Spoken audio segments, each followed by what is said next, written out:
네, 성경 한 절 보겠습니다. 잠언서 4장 20절에서 23절입니다. 잠언서 4장 20절에서 23절 다 같이 읽도록 하겠습니다. 내 아들아, 내 말에 주의하며 내가 말하는 것에 내 귀를 기울이라. 그것을 내 눈에서 떠나지 하지 말며 내 마음속에 지키라. 그것은 얻는 자에게 생명이 되며 그의 온 육체에 건강이 됨이니라. 모든 지킬 만한 것 중에 더욱 내 마음을 지키라. 생명의 근원이 이에서 남이니라. 아멘. 네, 반갑습니다. 위집사님 기도하셨지만 우리 만물이 소생하고 꽃이 피고 밖에만 가도 지금 엄청 많은 꽃들이 특히 매화라든지 지금 뭐 벚꽃은 완전 만발했잖아요. 이 생명체들이 이렇게 우리는 인지하지 못하는 사이에 이렇게 꽃도 피고 또 잎도 무성해지고 열매도 맺고 다시 또 잎을 떨어뜨리고 긴 겨울 동안 이렇게 지나오는 이런 것들이 다 우리는 보지 못하지만 그 속에서 왕성한 생명 활동이 있거든요. 그래서 우리 몸에도 이런 이제 제가 오늘 당뇨병, 고혈압, 고지혈증 이야기했지만 사실 이런 것들은 대사증후군이라고 이렇게 이야기해요. 대사라는 것은 사명대사 이런 대사가 아니고 신진대사, 신진대사를 말하는 겁니다. 대사증후군을 일컫는 말 중에 가장 큰 대사증후군의 중요한 부분이 당뇨병이고요. 그 다음에 이제 고혈압, 고지혈증 이렇게 됩니다. 근데 이 대사증후군의 가장 큰 원인, 이런 질환들이 계속 생기는 원인 중에 하나가 당뇨하고 되게 관계가 많이 됩니다. 그게 원인이 이제 인슐린 저항성 이렇게 이야기합니다. 그래서 인슐린이 나와도 우리 몸이 반응을 하지 못하고 질환이 생기면서 그 질환이 다른 질환을 낳는 이걸 대사증후군이라고 이야기를 그렇게 하고 있습니다. 그래서 우리 하나님께서 온 우주를 창조하셨고 우리 인체를 만드셨는데 인체도 사실 보면 온 우주와 같이 굉장한 소우주라고 말할 정도로 신비함이 정말 대단합니다. 그래서 오늘 이 대사증후군을 봄으로 인해서 우리가 이 잠언서의 기자가 말씀한 것처럼 내 말에 귀를 기울여라 이렇게 이야기를 하잖아. 아버지가 이제 아들한테 훈계를 하는 거예요. 그 훈계의 그 주된 앞쪽에 이제 4장 1절부터 나오는 이야기들은 다 지혜에 대해서 이야기합니다. 그 지혜에 대해서 지혜를 구하고 그 지혜가 누구냐? 결국은 말씀을 오신 예수 그리스도가 되지 않겠습니까? 그죠? 그 지혜를 구하고 그분을 쫓다 보면 그 말씀이 나의 생명이 되고 그 생명이 나의 건강도 유지하고 내 마음 속에서 특히 내 마음을 지키라고 하잖아요. 이 마음을 지킨다는 것이 현대인에게도 굉장히 중요한 어떤 화두 중에 하나입니다. 우리가 우리 마음을 잘 못 지키잖아요. 그리고 현대인은 너무 이렇게 다양한 외부의 어떤 요인들, 매스미디어에서 또 보는 여러 가지 일들에 의해서 우리가 막 마음의 변화를 받고 그 마음의 어떤 침착한 마음보다는 들뜬 마음, 긴장한 마음, 흥분된 마음 이런 것들 때문에 쉼을 얻지 못하는 이런 현대인들의 생활이 우리 질병을 낳고 이런 경우가 되게 많습니다. 그래서 오늘 이 대사증후군을 봄으로 인해서 우리가 우리 건강도 좀 지키고 또 건강을 지킴으로 인해서 또 신앙생활을 더욱더 건강하게 하고 예수님이 죽으셨다가 사흘 만에 부활한 것처럼 우리의 육신도 좀 더 건강에 어떤 부활을 하는 그런 약간의 팁을 갖는 하루가 되었으면 좋겠다는 마음으로 시작을 해보겠습니다.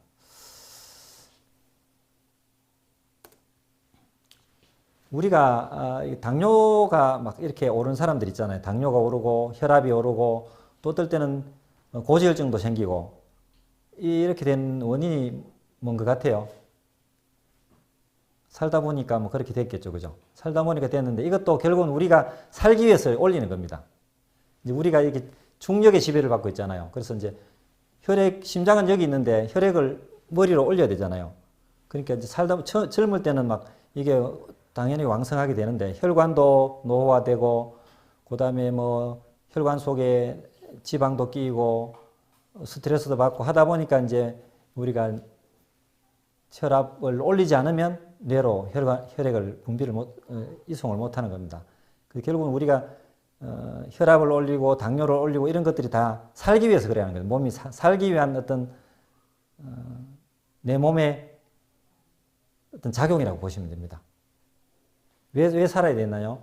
우리 몸은 항상 하나님이 말씀하셨다시피 생존하고 이렇게 계속 번성해야 되는데 그래야 우리 자식도 놓고 계속 그 자식이 자식을 놓고 생존 번성이 되지 않습니까? 그래서 그 중에 제일 큰 게 결국은 뇌를 살리는 게 중요합니다. 뇌사 상태다 이러되면 사실 사람을 살았다고 보지 못하잖아요. 온 육신이 다 뭐 팔다리가 성하다 하더라도 뇌가 죽으면 결국은 우리가 뭐 뇌사 판정을 받게 되면 장기 기증하고 이렇게 이제 죽음을 맞이하는 경우가 많기 때문에 결국 우리 몸에서 제일 중요한 게 이 뇌를 살리는 일입니다. 네. 근데 뇌를 살리려고 하면 이 에너지가 필요하거든요. 에너지. 그 에너지가 포도당입니다. 포도당. 이제 우리가 먹는 음식을 잘게 부수면 제일 그 탄소로 구성되어 있는데 우리 탄수화물 이렇게 얘기하잖아요. 그죠? 탄소 6개짜리가 그게 포도당의 기본적인 골격인데 그 포도당을 만듭니다. 그 포도당을 가지고 뇌에 있는 뇌세포라든지 또 여기 보시면 그 뇌세포 대부분은 뇌세포 전체가 포도당을 사용합니다. 지방을 사용은 안 합니다. 뇌는. 그리고 뇌뿐만 아니라 다양한 곳에 있는 신경세포도 이게 포도당만 사용합니다. 그리고 여기 보면 적혈구 있잖아요. 뇌에 산소 공급하는 이거 적혈구도 포도당만 사용하거든요. 그래서 우리가 먹는 포도당이라는 것은 뭐 음식 중에 탄수화물에서 포도당이 다 오지 않습니까? 물론 지방을 가지고도 분해하면 또 포도당을 만들 수 있고 단백질을 가지고도 포도당을 만들 수 있는데 바로 이용할 수 있는 건 탄수화물이거든요.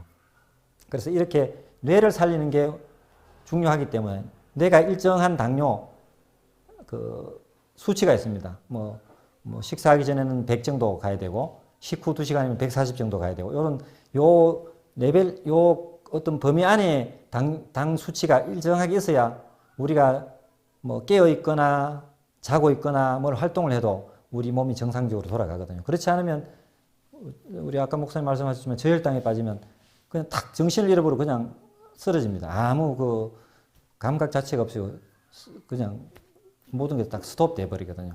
그만큼 이게 당이라는 게 되게 중요합니다. 그래서 몸에 이런 뇌세포나 신경세포나 혈액의 적혈구는 전부 다 포도당을 사용하기 때문에 우리 몸에 포도당을 줘야 되는데 모자라니까 이 포도당을 올리는 겁니다. 그래서 당뇨가 오는 겁니다. 그래서 이렇게 혈관 속에 포도당이 이렇게 막 떠다닙니다.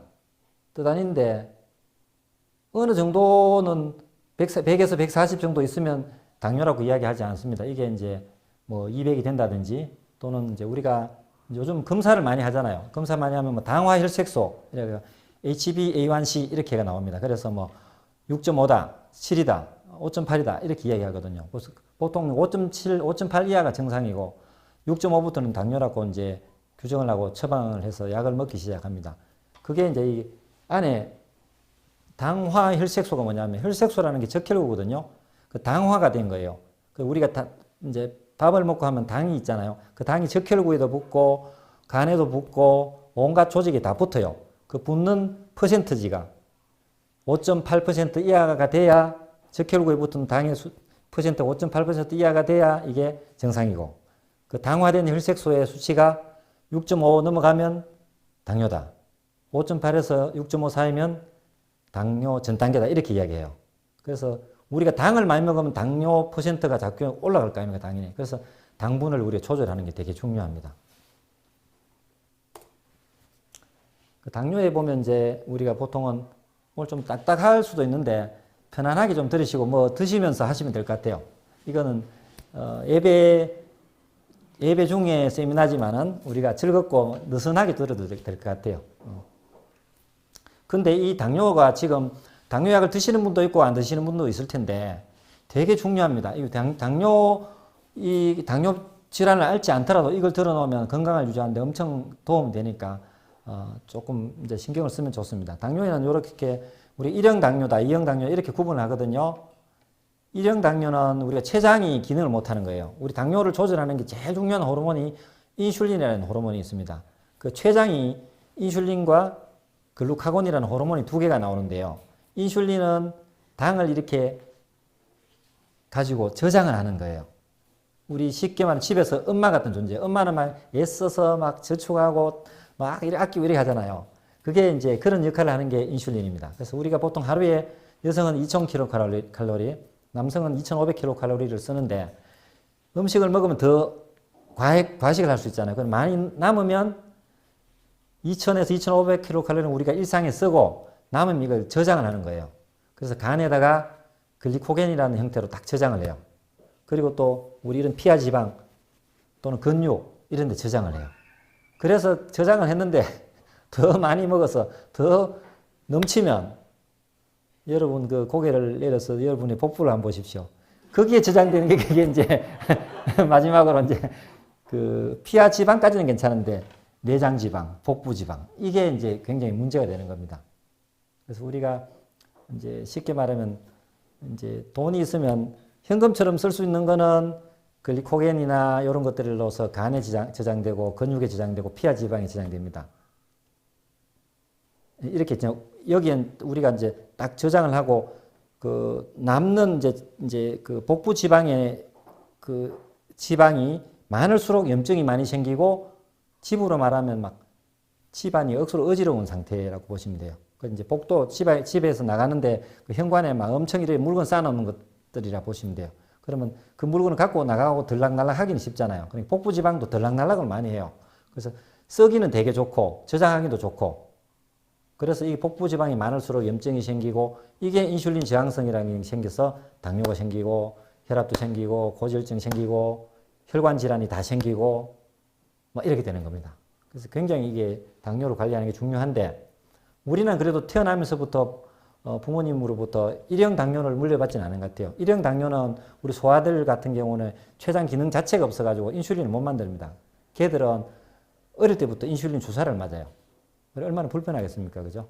물론 매일 맞는 것도 있고 요즘 일주일에 한 번 맞는 것도 있긴 한데 그렇거나 또는 인슐린이 이제 어떤 자가 면역 질환이나 다치거나 여러 가지 사고에 의해서 문제가 되면 인슐린 의존성 당뇨가 되는데 이게 이제 기능을 못해서 췌장이 문제가 되는 1형 당뇨가 있고 나머지는 다 거의 99%가 2형 당뇨입니다. 2형 당뇨는 살아가면서 췌장의 기능에는 이상은 없는데 인슐린은 정상적으로 생산되지만 인슐린 자체가 민감하지 못해서 우리 몸이 이제 인슐린 나와도 저항하는 거예요. 받아들이지 않는 상태예요. 인슐린이 어떤 존재냐면 그 열쇠하고 자물쇠 같은 존재예요. 인슐린은 열쇠고 우리 몸에는 자물쇠라는 수용체가 있어서 인슐린이 탁 들어오면 딱 결합하면 이렇게 열쇠를 딱 맞으면 문이 열리잖아요. 문이 탁 열리면 요 혈액 아까 봤던 혈액 있는 당들이 착 세포 속으로 들어와서 그걸 이제 소비를 합니다. 소모를 해야 그게 에너지가 되거든요. 그런데 당뇨라고 하는 것은 혈관 속에만 당이 꽉 쌓여 있고 세포로 못 들어가는 거예요. 그러니까 이 세포로 들어와서 그 소비를 해서 내 몸이 움직이고 이용을 해줘야 되는데 혈관 속에만 떠다닙니다. 그러니까 당이 많다는 것은 우리 그 소금물하고 똑같아요. 소금물 좀 이렇게 사탕 같은 거 흘리면 개미들 엄청 오잖아요. 막 찐득찐득하게 그런 상태가 이제 당뇨예요. 그게 퍼센트가 높을수록 당뇨가 높고 그렇게 되는 겁니다. 그래서 우리 몸에서는 이와 같이 처음부터 거의 대부분 멀쩡하게 태어났는데 당뇨가 걸린 이유는 말씀드렸다시피 우리 몸이 생존을 위한 몸부림이다. 이렇게 생각하시면 될 것 같고요. 그래서 당뇨가 오면 제일 많은 증상이 보통 많이 막 물이 땡기잖아요. 그죠?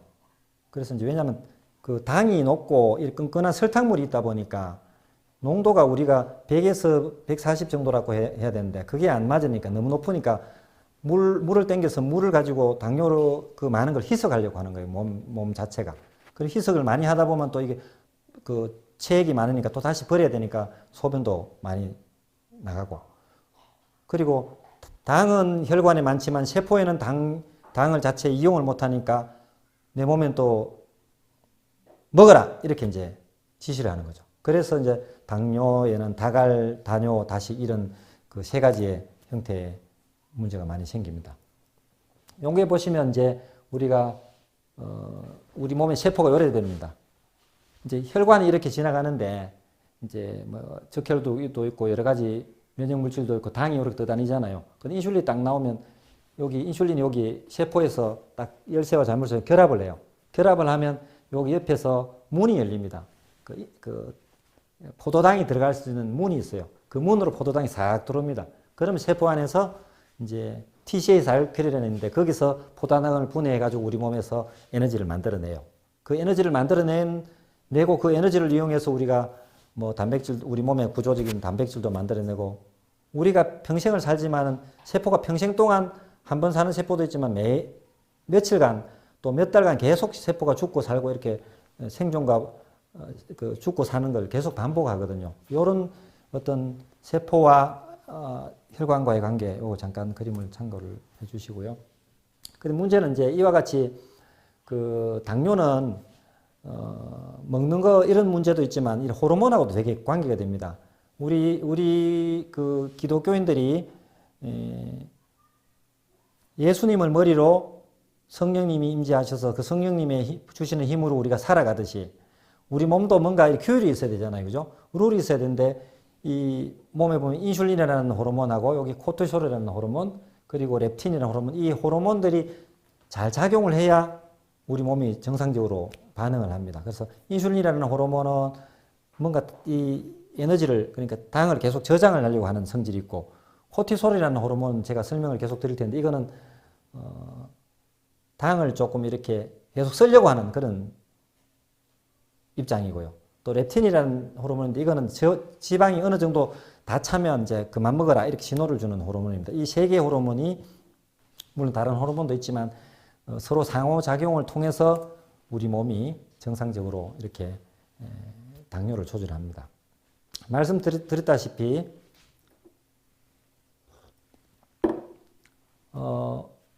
인슐린이 나오면 우리가 2000에서 2500kcal를 이제 사용을 하고 남는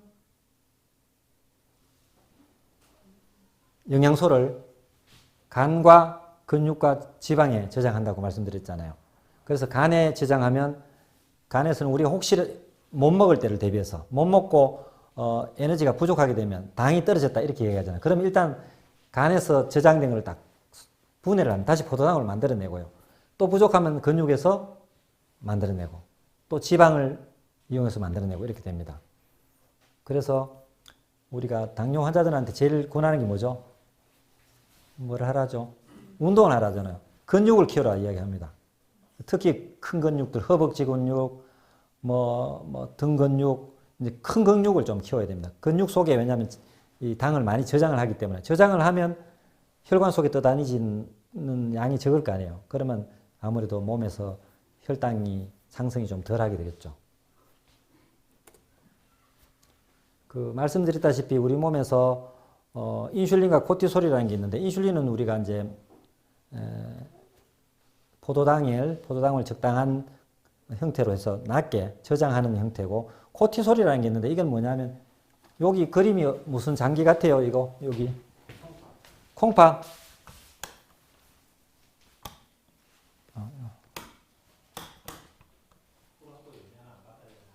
예? 안 맞아요. 그냥 괜찮아요. 여기 콩팥인데 콩팥 위에 부신이라고 있죠. 부신은 부속기관이에요. 신에 이제 콩팥을 신이라고 하잖아요. 부속기관인데 저 부신에서 엄청나게 많은 호르몬들이 나와요. 부신 피질 호르몬이라고 하고 부신이 이렇게 생겼는데 껍질에서 나오는 호르몬이 부신 껍질에서 나오는 게 부신 피질 호르몬이라고 하고 안에 수질에서 또 안쪽에서 나오는 호르몬이 있어요. 이 호르몬들이 우리 몸에 엄청 중요한 역할을 합니다. 이 호르몬이 안 나오면 우리가 살 수가 없습니다. 그래서 우리가 코르티솔이라고 하는 거는 우리 한국말로 하면 영어로는 어떻게 되면 글루코코르티코이드입니다. 글루코라는 말이 글루코스라는 포도당이라는 뜻이거든요. 포도당을 조절하는 호르몬이다 이런 뜻입니다. 코르티솔이. 그래서 포도당을 코르티솔은 계속 만들어내는 겁니다. 그래서 우리가 생존에 어떤 위험 신호가 켜졌다. 그러면 에너지를 저장하면 안 될 거 아니에요. 저장된 에너지를 갖다가 계속 써야 될 거 아닙니까? 그 쓰면서 우리 몸이 막 어떤 외부의 침입이 아니라든지 나의 어떤 생명의 위협을 받을 때 에너지를 써서 막 내 몸을 피하든지 대척을 뭐 이렇게 싸우든지 그렇게 해야 되니까 그렇게 만드는 게 코티솔입니다. 그래서 결국은 인슐린이 우리 몸에서 적당하게 나와야 됩니다. 적당하게 나오면 우리 몸에 그 혈중의 당도가 일정하게 유지되는데 코티솔이 많이 나오면 어떻게 되겠죠? 당뇨를 계속 올리는 겁니다. 그래서 우리의 그 혈중의 당뇨 수치를 조절하기 위해서 이 두 호르몬이 굉장히 중요한데 이 코티솔이라는 호르몬이 현대인들에게 엄청 계속 많이 나오고 있습니다. 그래서 이 코티솔이라는 호르몬을 적절하게 나오게 하는 게 우리 건강관리에 굉장히 중요한 어떤 키워드라고 그렇게 볼 수 있습니다. 근데 스트레스를 받으면 이게 이제 코티솔이 나온다는 말씀을 드렸고요. 이렇게 아까 말씀드렸듯이 당질 코르티코이드 이렇게 합니다. 포도당은 무조건 만들어라. 이렇게 하는 겁니다. 그러니까 얘가 나오면 인슐린이 역할을 못 합니다. 그냥 무조건 곱니다. 그러니까 인슐린은 스톱된 상태니까 우리 몸에 인슐린 포도 농도가 계속 높아지겠죠. 요게 보면 하루 중에 코티솔이라는 아까 말씀드린 그 스트레스 호르몬이 나오는 정도가 이렇게 됩니다. 아침에 보면 여기 6시에서 7시 사이 제일 농도가 높죠. 그죠? 높습니다. 안 보이실지 모르는데 우리가 아침에 일어나려고 하면 우리 몸에서 코티솔이라는 호르몬이 싹 분비가 됩니다. 그러면 이거는 이제 몸을 깨우는 호르몬입니다. 여러분들 아침에 못 일어나시는 분들 혹시 잘 힘드신 분들 좀 계시죠? 그럼 커피 한 잔 먹잖아요. 커피 먹으면 몸이 싹 살아나잖아요. 그 커피가 코티솔을 높이는 겁니다.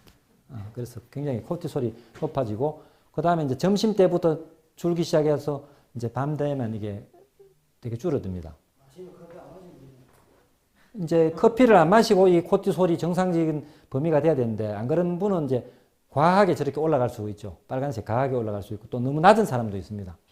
이게 코티솔도 우리 부신, 이 콩팥 위에 있는 부신에서 분비를 하잖아요. 분비하는 이 양이 일정할 거 아니에요. 이걸 너무 계속 과하게 쓰다 보면 코티솔이 나중에 이제 지치고 피곤해서 코티솔도 이제 녹다운 되는 거죠. 그래 되면 이제 이렇게 코티솔이 분비가 잘 안 돼서 우리 몸이 완전히 그 우울하고 피로하고 무력하고 막 이렇게 됩니다. 그래서 이렇게 이제 일중이 되는데 이게 변화가 돼가지고 막 이렇게 아침에는 적고 오후에 올라가는 사람도 나중에 생깁니다. 그래서 이렇게 일정하게 코티솔이라는 호르몬이 나와야 우리가 건강하고 또 활력도 있고 이렇게 되는 겁니다.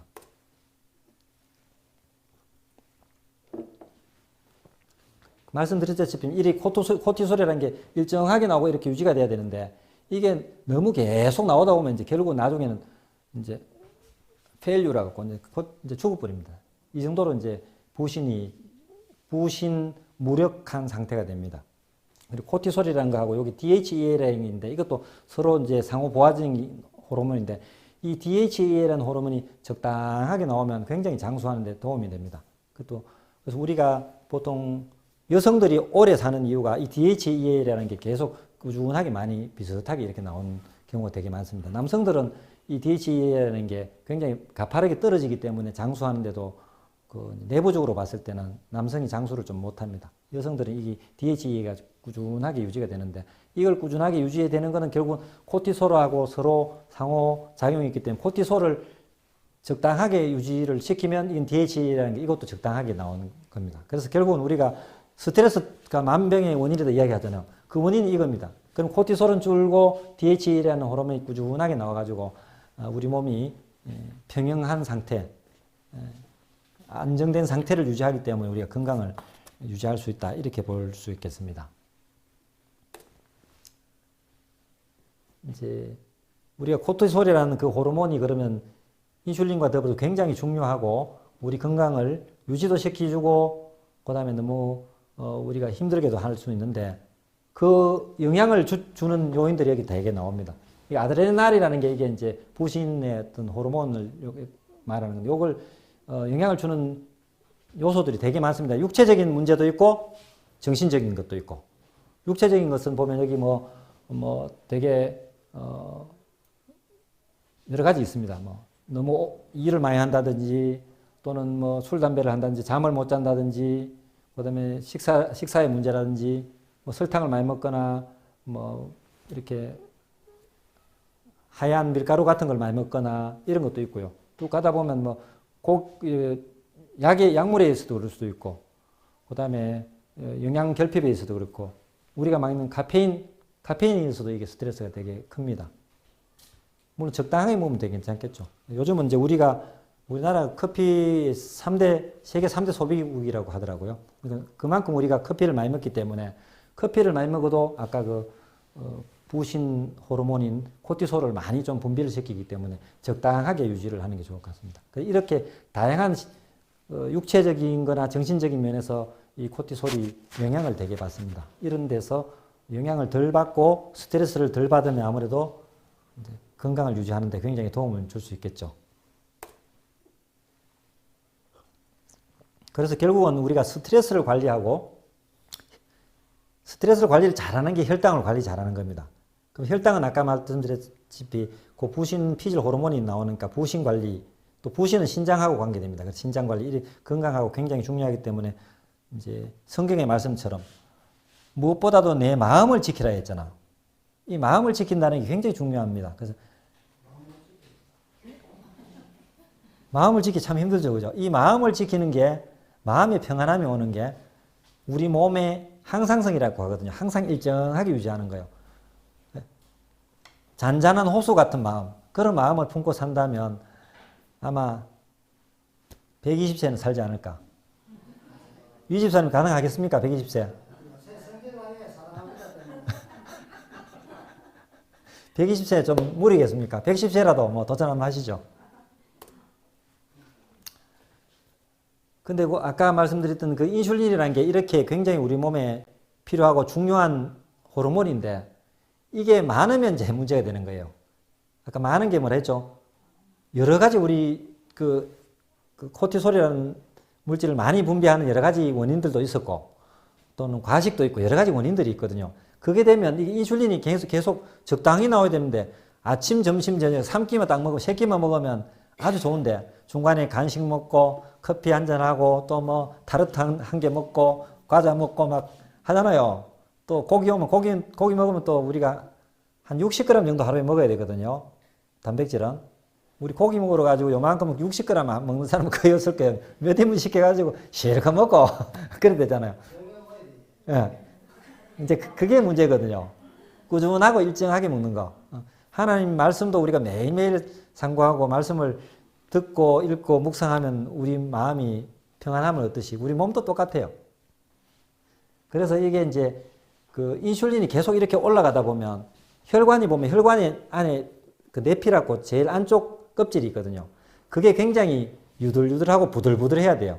근데 이게 막 이제 세포가 정식이에요. 그러니까 자꾸 덮어 쓰는 거예요. 그럼 이게 딱 따개지잖아요. 얇으면 이렇게 연하고 신축성이 있고 그런데 두꺼워지니까 이게 경화가 되는 거예요. 그러니까 이게 혈압이 가더라도 이게 적당하게 우리 그 옛날에 애기들 노란 고무줄처럼 착착 늘어나야 되는데 잘 안 늘어나는 거예요. 그 다음에 여성들 같은 경우 또 이게 다낭성 난소증후군 이런 것들도 옵니다. 요즘 젊은 애들 엄청 다낭성 난소증후군 많아요. 생리도 정상적으로 못하고 그 다음에 이게 난포가 크다가 정상적으로 다 성장해서 이제 생리를 하고 이래야 되는데 크다가 수도 없대고 크다가 수도 없고 이래가지고 이것 때문에 약 먹는 애들이 되게 많아요.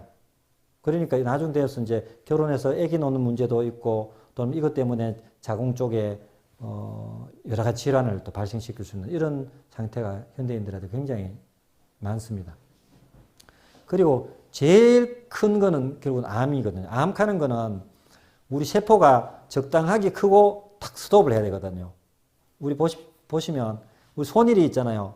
손이 여기 세포가 이렇게 자라다가 여기 스톱했잖아요. 계속 크면 어떻게 돼서 오리발 되는 거예요. 오리발.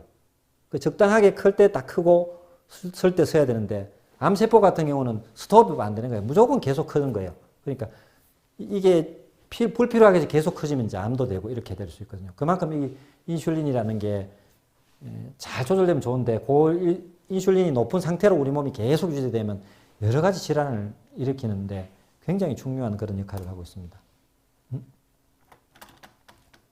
하나 지나갔나?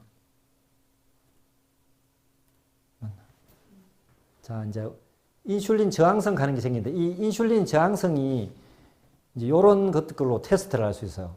자, 여러분 한번 보십시오. 자기 몇 개에 해당되는지 한번.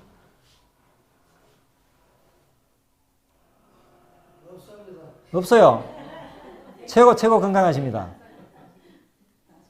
최소한 두세 개는 해당될 것 같은데 오장님이 해당되는 거 없습니까?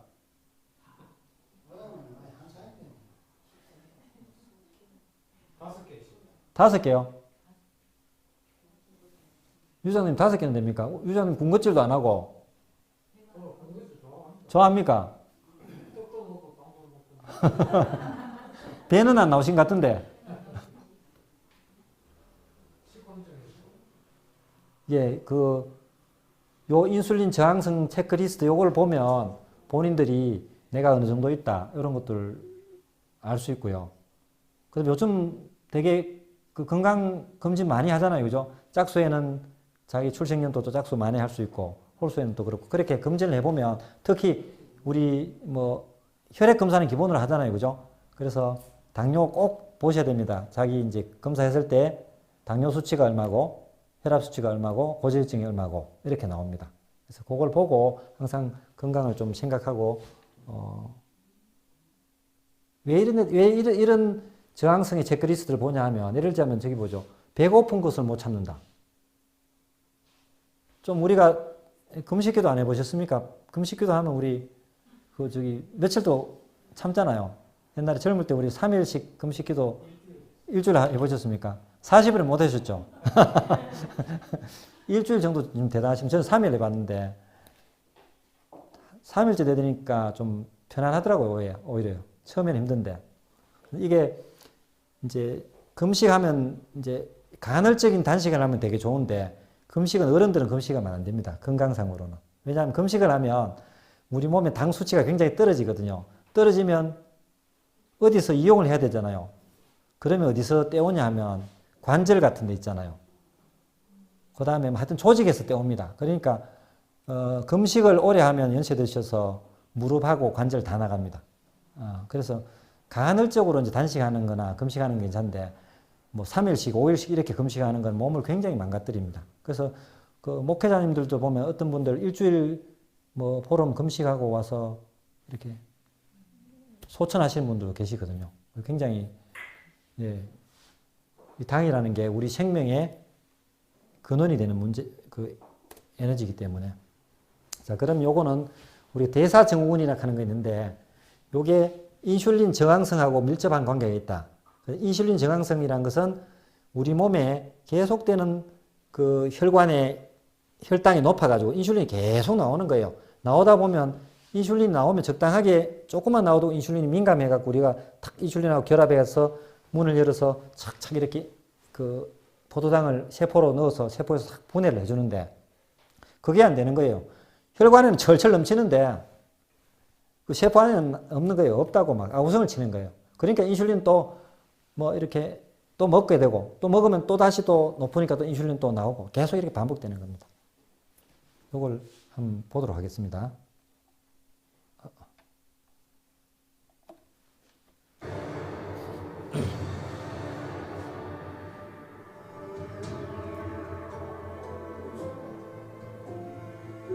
대사성 질환이 발생하는 건 인슐린 저항성 때문이다.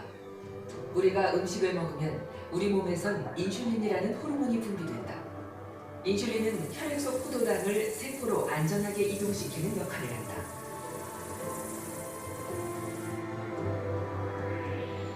이때 포도당이 이동을 하면 당 수치가 내려가게 된다. 인슐린과 인슐린 결합체가 정확히 결합하면 포도당이 잘 이동할 수 있도록 인슐린이 역할을 수행한다.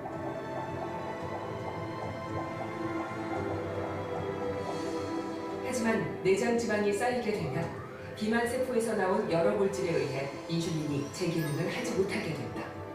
결국 포도당이 제대로 이동할 수 없어 당 수치가 높아지게 되는데 이것을 인슐린 저항성이라고 한다.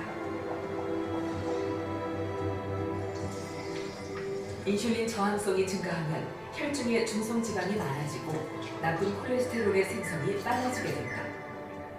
결국 고지혈증, 고혈압, 당뇨 등이 생기고 지방간도 악화한다.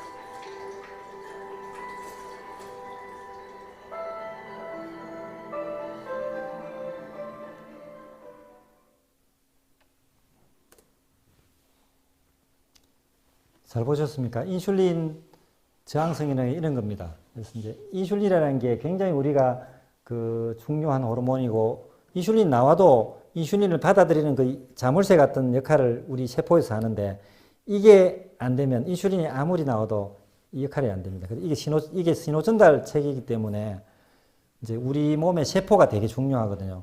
세포라는 게 아까 우리 그 혈관하고 세포 그 보셨잖아요. 그 세포막이라는 게 되게 중요한데, 제가 조금 넘어가 볼게요.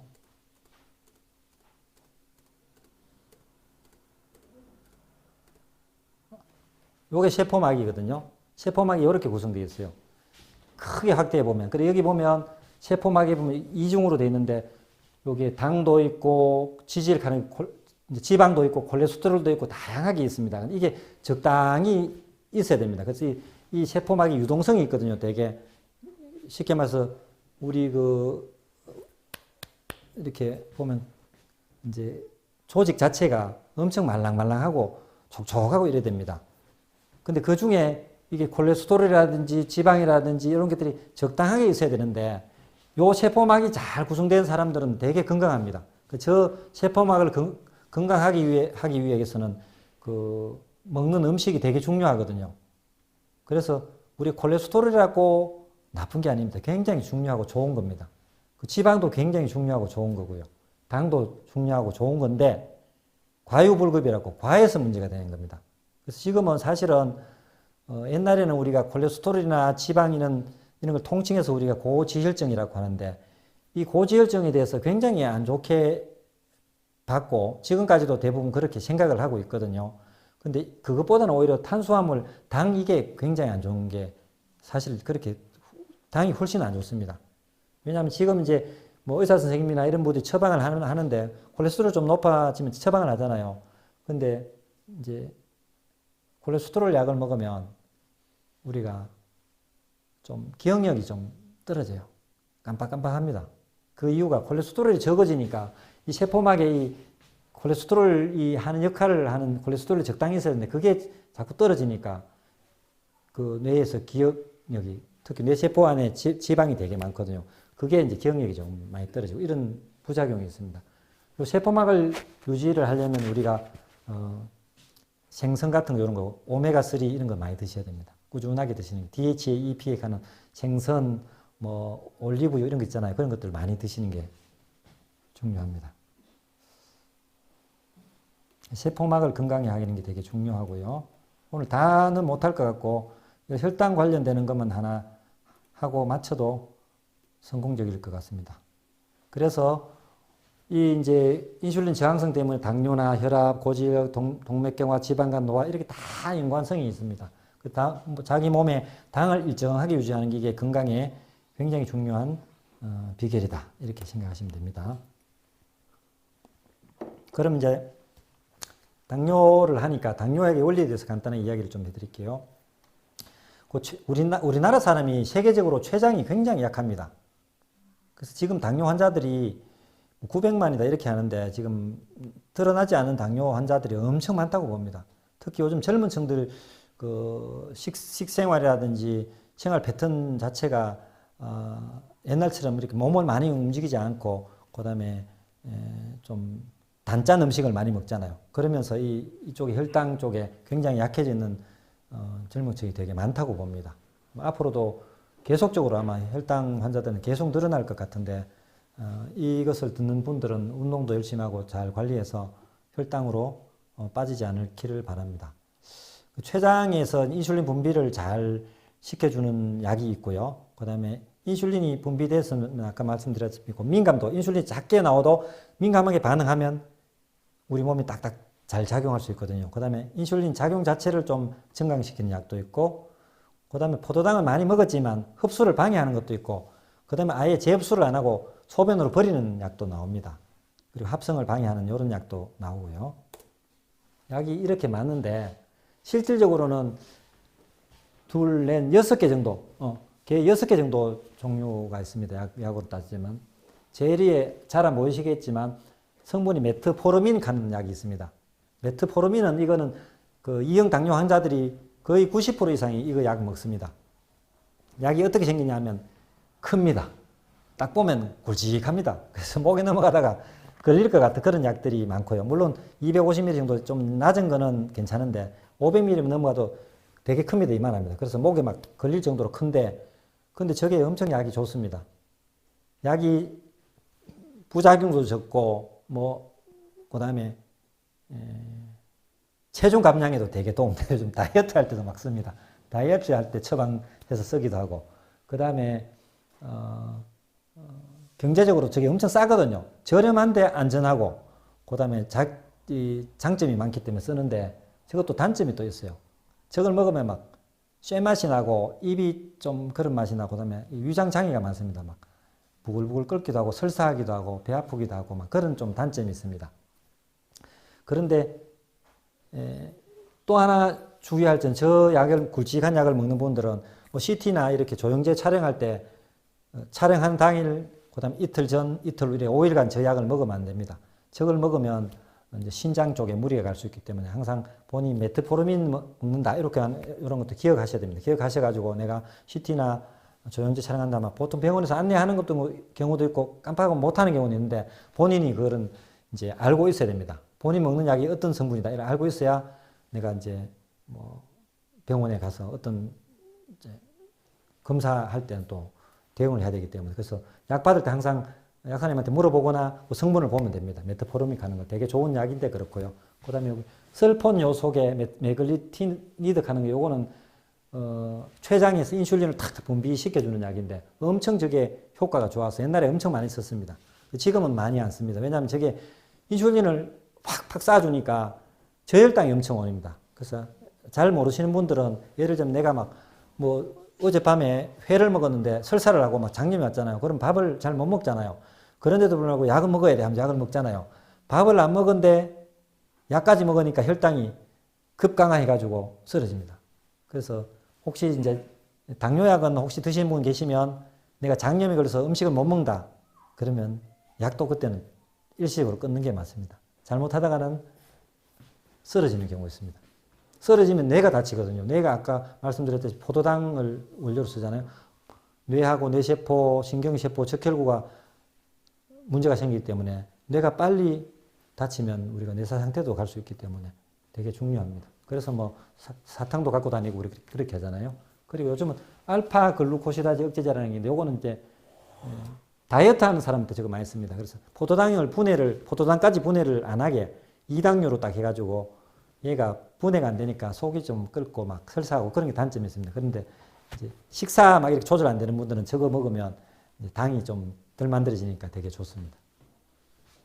그리고 여기 보면 이제 제일 많이 쓰는 약, 요거는 좀 두 개나 알 필요가 있을 것 같아요. DPP4 억제제, DPP4 이니비터 이렇게 얘기하는데 요 약이 우리나라뿐만 아니라 세계적으로 제일 많이 쓰는 약입니다. 요 약은 식사하고 무관하게 쓸 수 있고요. 그 다음에 이게 그 소화기관에서 그 인슐린이 자꾸 오래 머물 수 있도록 하는 그런 인크레틴이라는 호르몬인데 그 호르몬이 나왔다가 밥을 먹으면 나왔다가 순식간에 싹 사라지거든요. 걔가 나오면 인슐린이 자극을 받아가 신호를 받아가 탁 인슐린이 나오는데 얘를 오래 좀 머물게 하면 인슐린이 더 좀 많이 나와서 유지를 하니까 당을 조절하는 데 되게 좋습니다. 근데 요게 이제 췌장염도 일으키고 또 뭐 면역을 좀 약화시킨다는 그런 부작용이 있습니다. 그래서 조금 안 좋기는 하지만 호르몬 안 좋기는 하지만 제일 안전하고 많이 쓰는 약입니다. 그리고 이제 요즘은 요 약도 많이 쓰는데 SGLT2 억제제라는 게 있는데 요거는 우리가 먹잖아요. 먹는 거 못 참잖아요. 그죠? 맛있는 거 어떻게 참습니까? 그죠? 못 참는데 또 당이 많이 쌓이면 안 되니까 요즘은 이걸 갖다가 과학자들이 생각해 콩팥에서 우리 몸에 영양소는 다 걸러가 다 활용을 하거든요. 찌꺼기만 사실 물 같은 것만 버리는데 요걸 이제 활용해 갖고 신장에서 이 포도당을 버립니다. 그냥.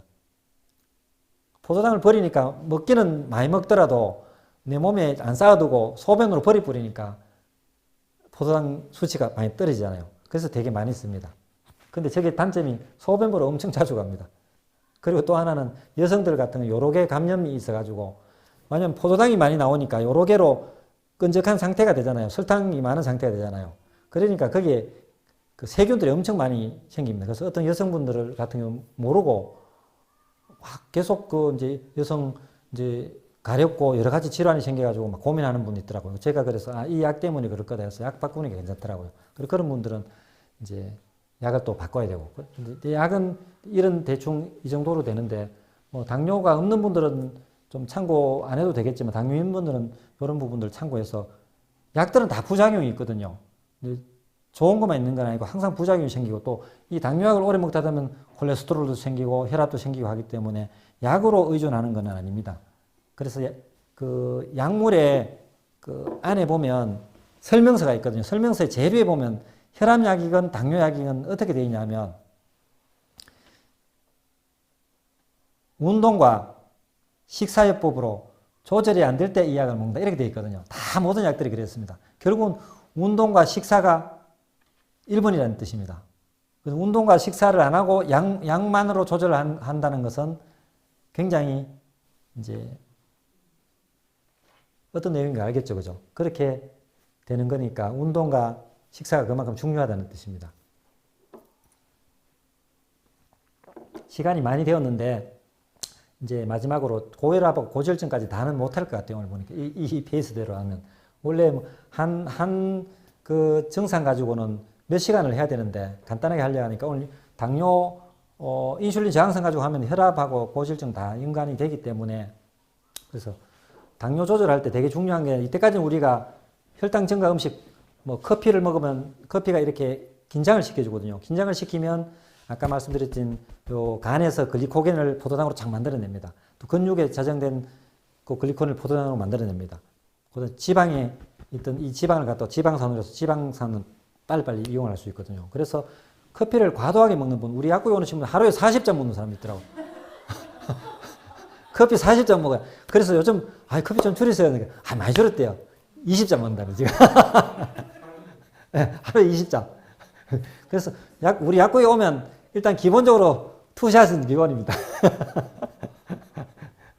그래서 커피를 되게 좋은 음식이잖아요. 그죠? 굉장히 커피를 먹으면 우리가 되게 기호 음식인데 필수 음식은 아니고 기호 음식이잖아요. 그래서 되게 우리가 우리 몸을 이렇게 활성화시키고 집중하고 그다음에 좋은 분위기에서 먹고 이런 거 되게 좋거든요. 그렇게 한 잔씩 먹는 건 좋은데 이 커피를 너무 먹는 거는 되게 좀 당을 올리는데 되게 안 좋습니다. 술, 담배는 별로 우리는 뭐 해당되지 않겠지만 보양식 같은 것도 많이 먹으니까 이 보양식 이런 걸 먹으면 이것도 이제 에너지를 많이 생성시키니까 당뇨, 아까 코티솔도 많이 올리고 당뇨를 올리는 이 음식들이 다 아까 높으면 안 좋은 코티솔이라는 호르몬을 굉장히 높인 음식들입니다. 과식하는 거, 매운 음식, 매운 것도 자꾸 자극을 많이 하거든요.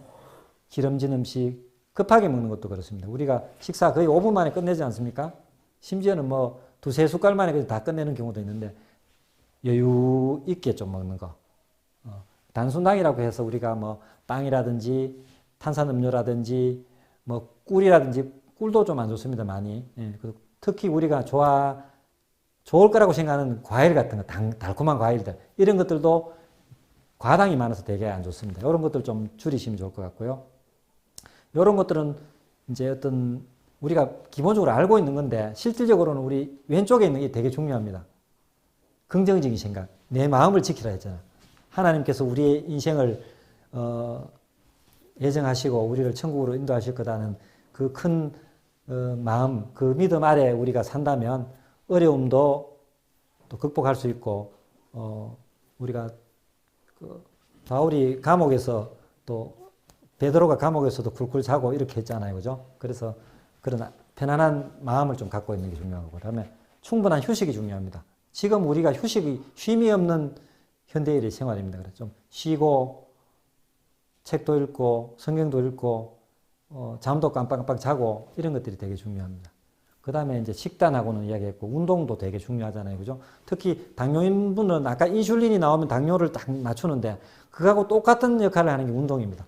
운동을 하면 인슐린하고 똑같은 역할을 해요. 그러면 아까 인슐린 수용체 인슐린이 탁 결합하면 옆에 문이 열리면서 포도당이 쫙 들어가서 이용을 하잖아요. 그것처럼 운동을 하면 포도당이 몸속으로 세포로 들어가고 다 이용이 됩니다. 그래서 되게 운동이 중요합니다. 특히 운동은 식후 한 30분에서 1시간 사이에 그때 운동을 하면 좋습니다. 그러면 좋고 걷지 못하면 뭐 플랭크라든지 뭐 윗몸 일으키라든지 이런 것들라도 해도 좋고요. 그다음에 그 식단도 먹을 때 우리가 섬유질 먼저 먹고 단백질 먹고 밥 먹고 이렇게 하면 이것만 하더라도 당을 70 정도 낮출 수 있습니다. 그래서 당뇨 있는 분들은 밥 먼저 먹지 말고 항상 나물 같은 거, 청국장 이런 거 먼저 먹고 고기나 생선이나 두부 같은 거 먹고 그다음에 밥 먹고 이렇게 하면 됩니다. 혹시 좀 고기 먹을 때는 밥 안 먹으면 더 좋고 이렇게 하시면 좋고요. 그다음 체액이라는 게 중요한데 우리 몸은 그 70%가 물이지 않습니까? 물이 적으면 세포 자체가 활동을 잘 못해요. 그래서 우리 몸은 0.9% 소금물이거든요. 저염식이 좋은 게 아닙니다. 0.9% 정도의 소금이 있는 상태로 우리가 음식을 먹는 게 좋아요. 그래서 뭐 우리 어른들 옛날에 먹던 동치미국 같은 이런 거, 그다음에 뭐 모시조개국 이런 거 있잖아요. 그죠? 콩나물국, 심심한 된장국 이런 것들을 많이 먹어주고 평소에도 물을 먹더라도 맹물도 좋긴 한데 0.9% 소금물이 더 좋습니다. 그 정도 먹으면 약간 간이 된 소금물을 먹으면 훨씬 더 좋습니다. 그럼 세포에 체액이 충분하게 차 있으면 세포 활동이 잘 되기 때문에 노폐물도 빨리 배출하고 우리 건강을 유지하는 데 되게 중요하고요. 그리고 여기 보면 이제 인슐린은 유일하게 우리 몸의 혈당을 낮추는 호르몬인데 우리 몸이 혈당을 높이는 호르몬은 엄청 많아요. 아까 말씀드린 코티솔이라는 게 있고 에피네프린이라는 게 있는데 이건 부신 수질하는 데서 나오는 거고 글루카곤 성장 호르몬 이런 것들은 다 혈당을 높입니다. 우리 몸이 그 세상에 여러 가지 세파에 살아남기 위해서 저런 그 혈당을 높이는 호르몬은 많이 있는데 혈당을 낮추는 호르몬은 인슐린이 유일합니다. 근데 인슐린이 나와도 작용을 못하는 게 문제인데 이게 잘 작용할 수 있도록 음식과 운동과 이런 편안한 마음들 유지하는 게 좋고요. 운동요법은 다 아실 겁니다. 이렇게 체중 감소와 무난하게 아까 말한 혈당 수치를 이제 예를 들자면 6.5 정도의 당화 혈색소라면 0.7 낮추면 5.8 되거든요. 그러면 정상됩니다. 정상 범위. 이렇게 운동이 중요하다는 것입니다. 그리고 심장병 위험도 40% 정도 낮출 수 있습니다. 운동은 근력 운동구죠. 큰 근육들을 좀 이렇게 할 수 있는 이렇게 키우는 운동들 필요하고 운동들 일주일에 한 4시간 정도만 해도 좋다. 이런 결론입니다. 아까 말씀드렸다시피 인슐린이 붙는 거나 운동하는 거나 똑같이 글루코타라는 게 이쪽으로 당이 들어오는데 똑같은 역할을 한다는 겁니다. 이 그림입니다. 그래서 여러분들 운동과 식단과 평안한 마음들 이런 마음들을 갖고 생활하시면 건강을 유지하는 데 되게 좋을 것 같고 120세까지 살 수 있을 것 같습니다. 일단은 이렇게 대사증후군 중에 1번만 하고 마쳐야 될 것 같습니다. 시간도 그렇고 그래서 이제 정리를 하자면 우리 몸에는 인슐린이라는 호르몬이 있고 인슐린이라는 호르몬은 우리 몸에 여러 가지 영양소를 저장하는 역할을 한다. 근데 우리가 너무 많이 먹고 급하게 먹고 또 뭐 단짠 음식 먹고 또 스트레스 많이 받고 하다 보니까 당이 자꾸 올라와서 인슐린이 자꾸 너무 많이 올라간다. 그걸 인슐린 저항성이라 하는데 이것 때문에 대사증후군이 나는 혈압, 당뇨, 고지혈증, 심혈관 질환 이런 것들이 생긴다. 그래서 우리는 어떻게 할 거냐? 우리는 적당히 먹고 운동 열심히 하고 평안한 마음을 갖는 신앙생활을 통해서 우리 건강을 유지할 수 있다. 이렇게 결론을 내릴 수 있을 것 같습니다. 오늘 질문 괜찮습니다. 질문하시면 선물 하나 드리겠습니다. 당은 국민의힘 한나라당 이런 당은 그거는 맛없는 당입니다. 맛있는 당을 이제 먹어야 됩니다. 커피는 믹스 커피가 좋습니까? 그냥 일반 카누나 이런 커피가? 제가 말씀드렸잖아요. 커피 같은 경우는 블랙이 있고 그죠? 블랙에도 다양한 커피군들이 있지 않습니까? 그리고 설탕만 넣는 분, 믹스까지 넣는 분도, 프리마까지 넣는 분도 있는데, 당연히 설탕이나 프리마 넣으면 고지혈증 또는 당을 올릴 수 있는 게 더 크겠죠. 물론, 블랙 커피만 먹어도 혈당을 충분히 올리고, 코티솔이라는 걸 많이 올립니다. 그래서 적당하게 먹는 거. 우리가 현대인을 살아가면서 이게 여러 가지 건강에 좋은 것만 먹을 수는 없잖아요. 그죠? 그래서 건강에 좋은 거는 한 80% 먹고, 건강에 조금 덜 좋더라도 한 20% 먹는데 가끔 먹고 운동하고 이렇게 하면 어떨까 생각이 듭니다. 좀 전에 식사 후에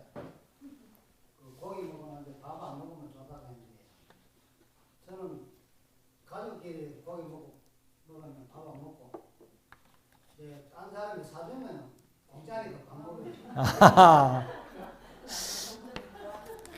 공짜를 좋아하면 결국 건강을 해칠 것 같은데. 예, 예. 그 주사는 말씀해 주셨는데 주사 아까 그 약을 녹인 건 주사는 아니죠? 인슐린 주사는. 네네. 인슐린 주사는 인슐린 단백질이거든요. 인슐린이. 그 인슐린 단백질을 그냥 아미노산으로 이루어진 게 이제 쉽게 말하면 단백질이라는 게 있는데 단백질은 크다란 고분자입니다. 요거를 쪼개면 저분자가 되는데 그게 이제 아미노산이 되고요. 아미노산이 이제 들어가서 우리 몸에서 여러 가지 조직도 만들고 그다음에 호르몬도 만들고 하는데 그 호르몬이 아미노산으로 구성됐는데 그거 우리 인슐린의 구조를 밝혔거든요. 그 이제 그 구조를 가지고 예전엔 이제 뭐 돼지 인슐린을 추출해서 쓰기도 하고 요즘은 그 인슐린을 구조를 알기 때문에 아미노산이라고 그걸 만들어냅니다. 예, 인공으로 만들어냅니다. 네, 그 인슐린 아까 많다고 하셨잖아요. 그 인슐린은 우리 몸에서 췌장에서 나오는 인슐린, 자연 인슐린이고 그러니까 주사는 더 넣으면 그러니까 이제 혈당이 조절이 안 된 사람 있잖아요. 우리가 식후에 140 정도 돼야 되는데 당뇨 있는 분들은 대부분 200 이하 정도로 이렇게 맞추거든요. 180 정도만 이 정도면 괜찮아 이렇게 하잖아요. 근데 먹다 보면 200, 300 올라갑니다. 이러면 조절이 약으로도 조절이 안 되거든요. 그러니까 어쩔 수 없이 인공적인 인슐린을 이제 넣는 겁니다. 주사로. 그래서 뭐 아침에 뭐 20단위 맞는다. 또는 아침 저녁으로 12단위, 20단위 맞는다. 그것도 이제 불편하니까 요즘은 일주일에 한 번 맞는 거 있습니다. 한번 다 꽂으면 일주일 동안 예, 지속되고요. 또 어떤 분들은 여기 차는 거 있습니다. 이렇게 마이크 차듯이 여기 인슐린은 자동으로 펌프가 있어요. 예, 그래 자동으로 들어가는 거 있습니다. 그 펌프하는 경우는 펌프의 전문가 선생님들이 잘했기 때문에 그쪽은 저기 뭐 충주에 뭐 그 무슨 병원인가 거기 가더라고요. 거기서 이제 인슐린 이제 펌프 차고 그 사람 또 맞는 것도 힘드니까 펌프 차면 조절이 그래도 이렇게 일정하게 되거든요. 제일 안 좋은 게 뭐냐면 우리가 인슐린 스파이크라고 하는데 인슐린이 이게 진폭이 적당한 게 좋아요. 근데 우리가 뭐 식전에는 100 이하 나왔다. 식후에 140 이하 나온다. 아, 나 좋네. 물론 좋긴 하지만은 중간에 뭐 180, 200 이렇게 올라가고 막 이런 진폭이 너무 크면 건강에 안 좋은 거예요. 그래서 일정하게 유지되는 이게 되게 건강에 중요합니다. 그래서 우리가 막 맛있는 빵을 많이 먹고 막 마라탕 이런 거 막 먹고 있잖아요. 그러면 막 인슐린 설지라고 해갖고 인슐린이 막 쏟아집니다. 그걸 낮춰야 되기 때문에 우리 살기 위해서 낮춰야 되기 때문에 그러면 인슐린이 막 쏟아지고 그러면 또 나중에 되면 인슐린 췌장도 기능에 어떤 이상이 올 거 아니에요. 그래서 이런 음식들을 아까 말씀드린 그런 음식들을 자꾸 먹으면 인슐린이 계속 노동을 하는 거예요. 나도 모르게. 그러니까 인슐린은 쉽게 말해서 과로해가지고 인슐린이 과로해가지고 나중에는 몸의 조절 통제가 안 됩니다. 그래서 이런 우리가 많이 먹는 밀가루 음식, 떡 종류, 당 과일, 탄산음료, 커피까지도 과하면 결국은 이게 인슐린이 너무 많이 나오고 인슐린이 급격하게 나오고 이렇게 되어서 건강이 이제 다양한 쪽으로 안 좋게 되는 거죠. 그래서 아마 우리 이순옥 권사님 드시는 음식을 따라가면 다 건강하지 않을까 싶은데.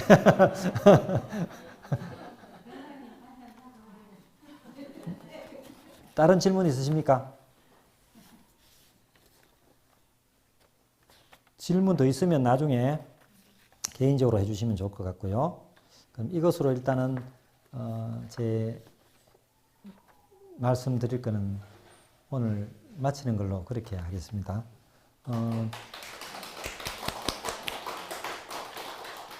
네, 찬송가